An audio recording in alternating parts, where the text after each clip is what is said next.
Water वितरण समारोह कार्यक्रम का आयोजन किया गया, जिसमें शिक्षा मंत्री डॉक्टर बी.डी. कुल्ला ने शिरकत की है। शिक्षा मंत्री ने कहा कि अपरिग्रह का सिद्धांत आज के दौर में सर्वाधिक प्रासंगिक है। अर्जित किए गए धन का उपयोग सेवा में करना सबसे बड़ा धर्म है।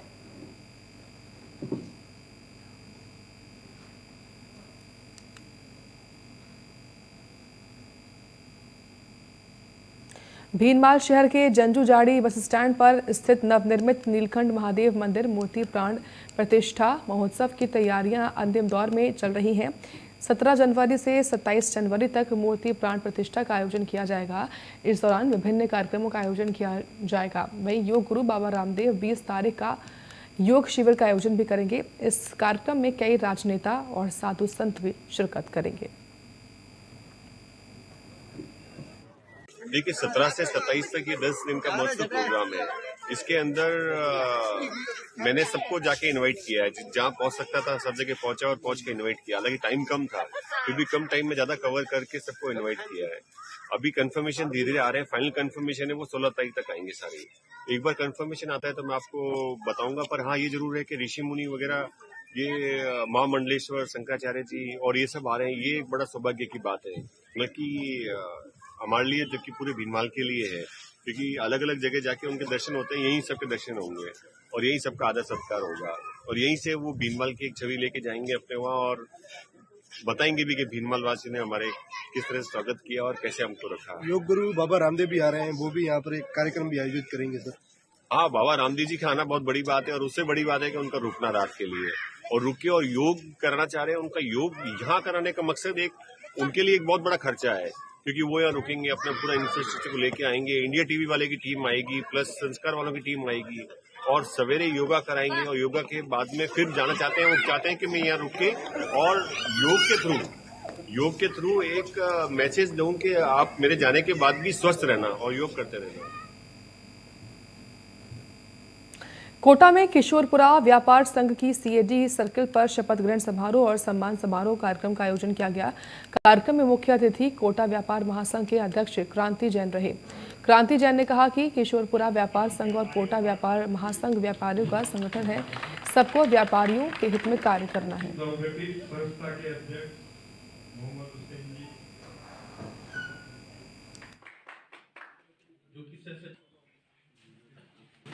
कोटा व्यापार महासंघ से अनुबंधित किशोरपुरा व्यापार संघ का आज गठन हुआ है, जिसकी नवनिर्वाचित कार्यकारिणी को कोटा जिला महासंघ के अध्यक्ष और सचिव क्रांति जैन और अशोक महेश्वरी जी ने शपथ ग्रहण कराया है।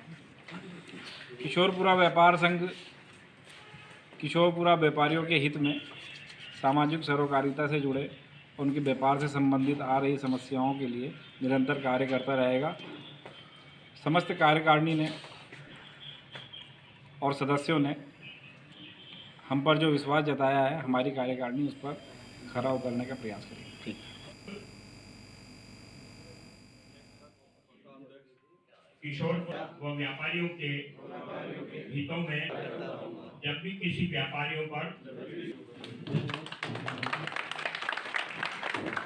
नवगठित संस्था के अध्यक्ष मोहम्मद हुसैन जी।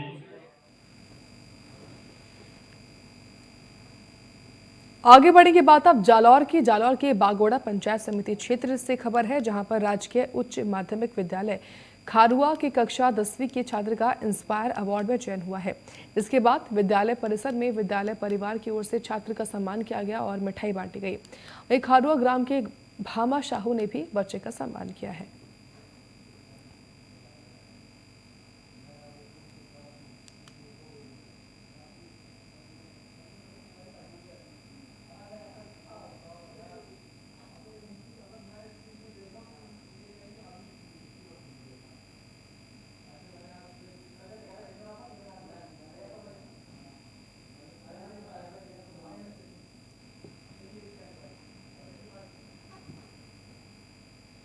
बीकानेर में अंतर्राष्ट्रीय ऊंट उत्सव के तीसरे दिन रायसर की धारों में देशी विदेशी पर्यटकों का हुजूम रहा।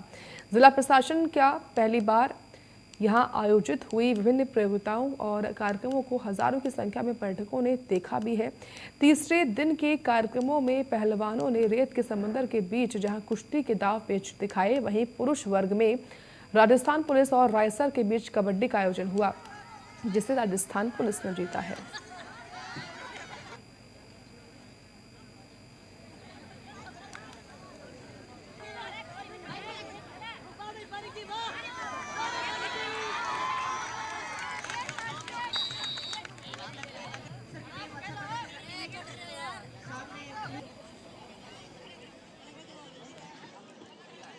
And now today there is the final day of the Camel Festival 23 here in Rice and Village, and you can see the dunes. विदेशी मेहमान और पर्यटक आए हैं, मैं उनसे भी रिक्वेस्ट करूंगा कि वे अपना नाम पहले लिखवा दें।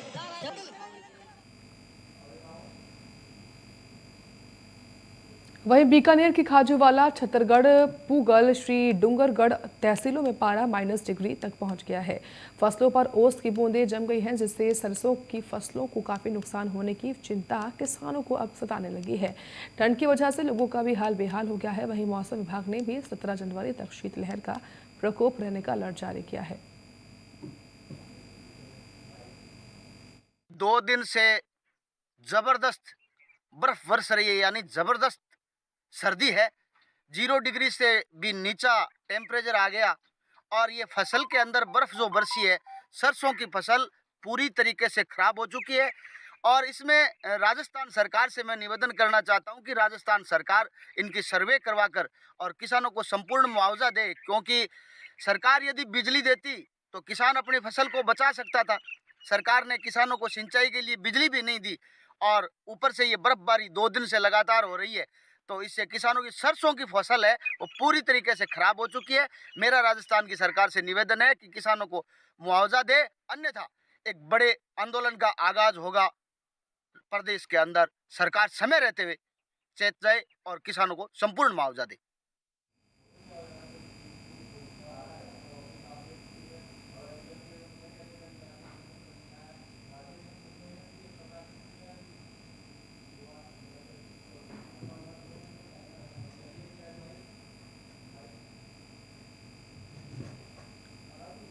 वहीं प्रदेश में ठंड का प्रकोप कई दिनों से जारी है। कुछ समय में तापमान में तेजी से कमी आने के कारण शीतलहर ने भी अपने तेवर दिखाने शुरू कर दिए हैं।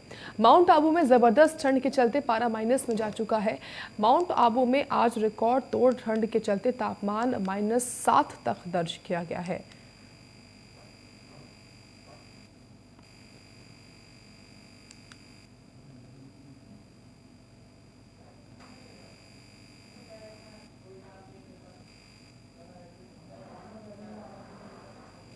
तो माउंट आबू में रिकॉर्ड तोड़ ठंड पड़ रही है। वाहनों के ऊपर बर्फ की मोटी परत भी जमती हुई दिखाई दे रही है और ये तस्वीरें आपके सामने है। जो वहां पर लोग घूमने के लिए पहुंच रहे हैं, उनको काफ़ी ज़्यादा मज़ा आ रहा है, ठंड का लुत्फ उठाते हुए दिखाई दे रहे हैं।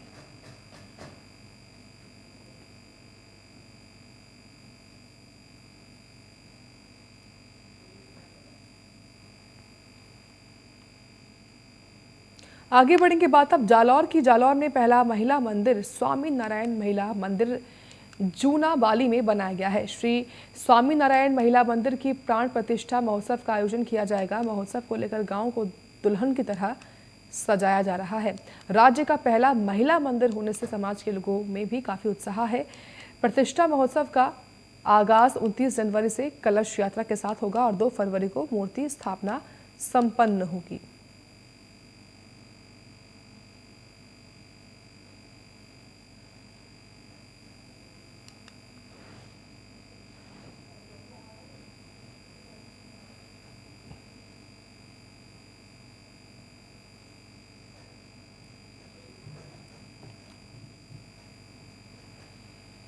जालौर में प्रारंभ हुए मेरा विद्यालय मेरा अभिमान के तहत एसडीएम पूनम चौधरी ने विभिन्न विद्यालयों का जायजा लिया और व्यवस्थाएं देखी। साथ ही संस्था प्रधान को जरूरी दिशा निर्देश भी दिए। इस दौरान पेयजल स्रोत की सफाई और विद्यालय भवन परिसर की साफ सफाई व्यवस्था को भी देखा गया है।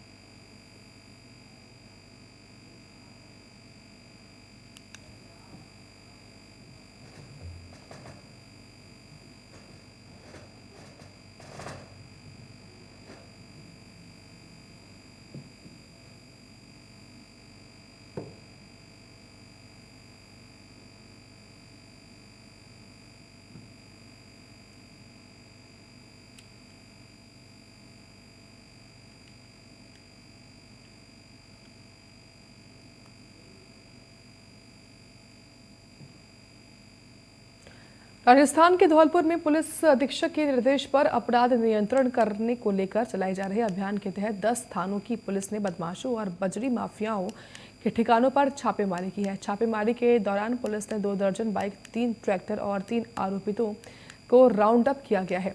एडिशनल एसपी मीडा ने बताया कि अचानक की गई कार्रवाई से बजरी माफियाओं में हड़कंप मचा हुआ है। अधिकांश बजरी माफिया पुलिस की रेड को देख फरार हो गए, जिन्हें पुलिस द्वारा चिन्हित कर गिरफ्तार किया जाएगा।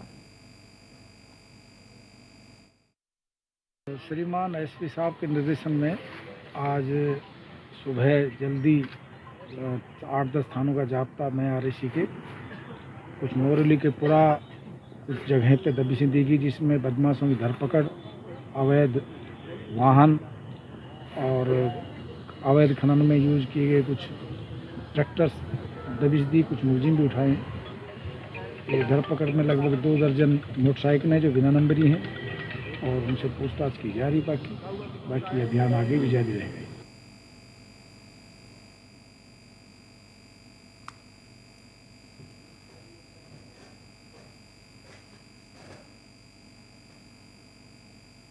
बीकानेर जेल में पिछले 3 दिनों से अनशन पर बैठे 7 प्रहरी बीमार हो गए, जिनमें 6 महिला और 1 पुरुष प्रहरी शामिल है।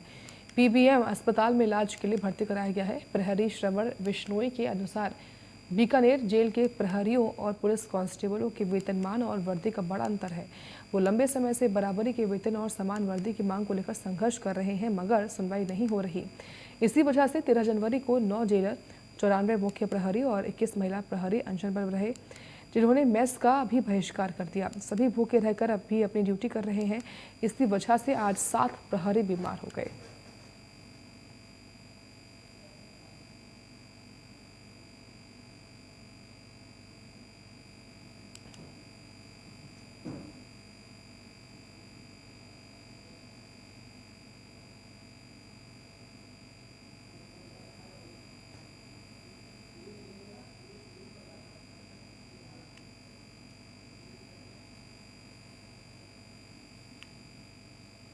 राजस्थान के भीनमाल में जीनगर समाज का जालौर जिला स्तरीय प्रतिभा सम्मान समारोह का आयोजन हुआ, जिसमें बड़ी संख्या में जीनगर समाज के जिले भर से लोगों ने भाग लिया।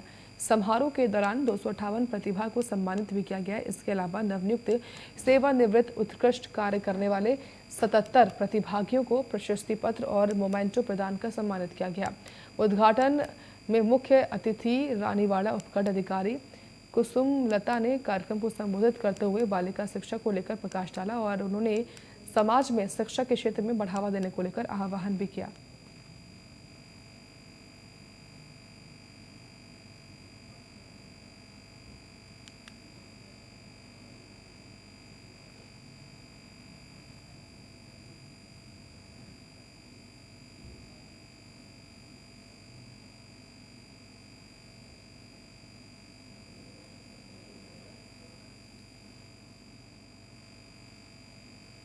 चित्तौड़गढ़ जिला मुख्यालय पर निःशुल्क जांच और परामर्श शिविर का आयोजन किया गया, जिसमें लोगों ने बढ़ चढ़कर भाग लिया। मेवाड़ क्षत्रिय गुर्जर गौड़ ब्राह्मण महासभा के जिलाध्यक्ष मनीष त्रिपाठी ने बताया, जानकारी देते हुए कि विगत काफी समय से कोरोना महामारी के चलते आमजन में विभिन्न प्रकार की बीमारियों में बढ़ावा देखने को मिल रहा है।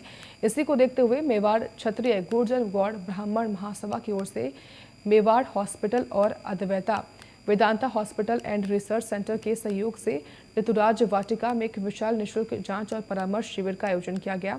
साथ ही उन्होंने बताया कि इस शिविर में बड़ी संख्या में स्थानीय लोगों के अलावा बाहरी क्षेत्रों से भी आमजन ने शिविर का लाभ उठाया है।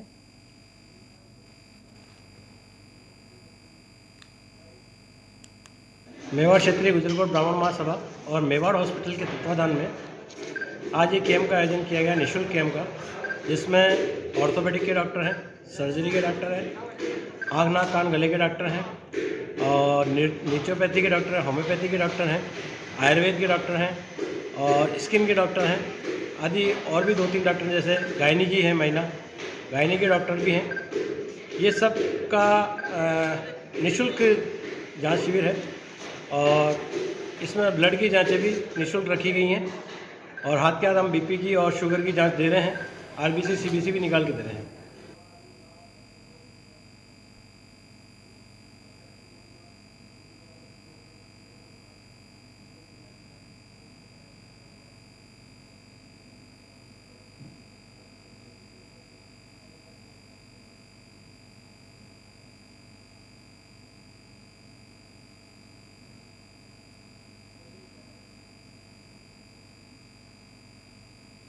धौलपुर के कोतवाली थाना क्षेत्र में एक 17 वर्षीय युवती की मचकुंद सरोवर में डूबने से मौत हो गई है। स्थानीय गोताखोरों की मदद से कड़ी मशक्कत के बाद युवती का शव रेस्क्यू किया गया। साथ ही सूचना पर पहुंची पुलिस ने शव को कब्जे में लेकर पोस्टमार्टम के लिए भेजा।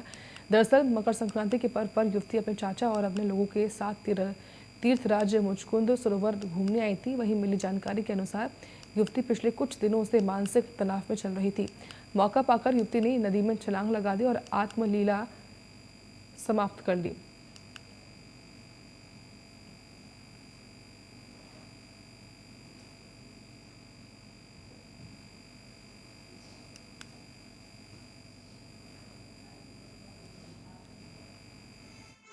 करीब एक बच्ची है 17 साल की, वंदना नाम की, जो यहीं पुलिस लाइन के सामने रहती है। अपने परिवार के साथ वहाँ पर आई थी और मचकुंड में डूब जाने की वजह से उसकी मृत्यु हो गई। पारिवारिक जन के मुताबिक वो थोड़ी मानसिक डिप्रेशन की अवस्था में थी, जिसको बॉडी को निकाल के और उसका मेडिकल बोर्ड से पोस्टमार्टम किया।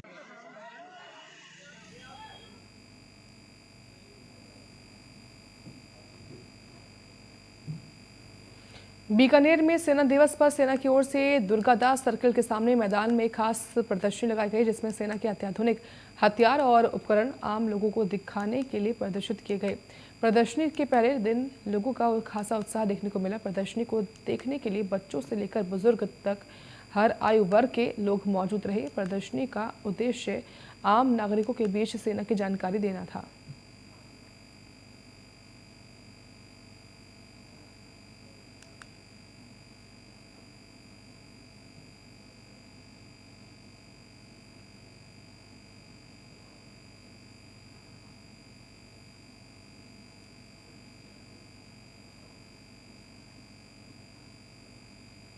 बीकानेर में प्रधानाचार्य डीपीसी कराने की मांग को लेकर रेसा के शिक्षा अधिकारियों का अनिश्चितकालीन धरना चौथे दिन भी जारी है। रेसा के प्रदेशाध्यक्ष कृष्ण गोदारा ने बताया कि सरकारी विद्यालयों में 6000 से अधिक पद खाली होने और पात्र उप प्रधानाचार्य उपस्थित होने के बावजूद प्रधानाचार्य पद पर डीपीसी पिछले 9 महीने से लंबित है। इससे हजारों विद्यालय नेतृत्व विहीन होने से शिक्षण कार्य बाधित हो रहा है। इसको लेकर कई बार माननीय निदेशक महोदय को ज्ञापन भी दिया गया और प्राचार्य डीपीसी शीघ्र करने के लिए आग्रह किया गया, लेकिन अभी तक आरपीएससी को पत्र नहीं लिखा गया, जिससे मजबूरन संगठन को अपनी जायज मांगे पूरे करने के लिए अनिश्चितकालीन धरना शुरू करना पड़ा।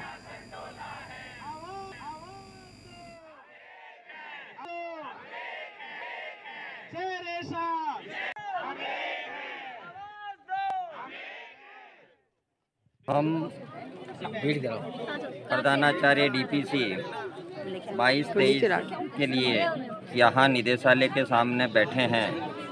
हमारी डीपीसी 9 माह से लंबित है। स्कूलों में पद खाली हैं, बोर्ड परीक्षाएं नज़दीक आ रही है और ऐसी स्थिति में निदेशालय जो है वो हमारी डीपीसी नहीं कर रहा है, तो हम यहाँ अनिश्चितकालीन धरने पर बैठे हैं। और जब तक आरपीएससी से हमारी डीपीसी की डेट नहीं ली जाती तब तक हमारा धरना अनवरत जारी रहेगा। आज मंत्री जी से मिले, क्या आश्वासन दिया? हाँ, आज मंत्री से मिले थे। उन्होंने हमें यह आश्वासन दिया है कि बहुत जल्द आप लोगों की डीपीसी की प्रक्रिया संपन्न करवा दी जाएगी। लेकिन चूँकि हम 9 माह से इंतज़ार ही कर रहे हैं, तो साथियों ने ये निर्णय लिया है कि जब तक आरपीएससी से डीपीसी की डेट नहीं मिलती हमें अनवरत जारी रहना है, इस धरने को जारी रखना है।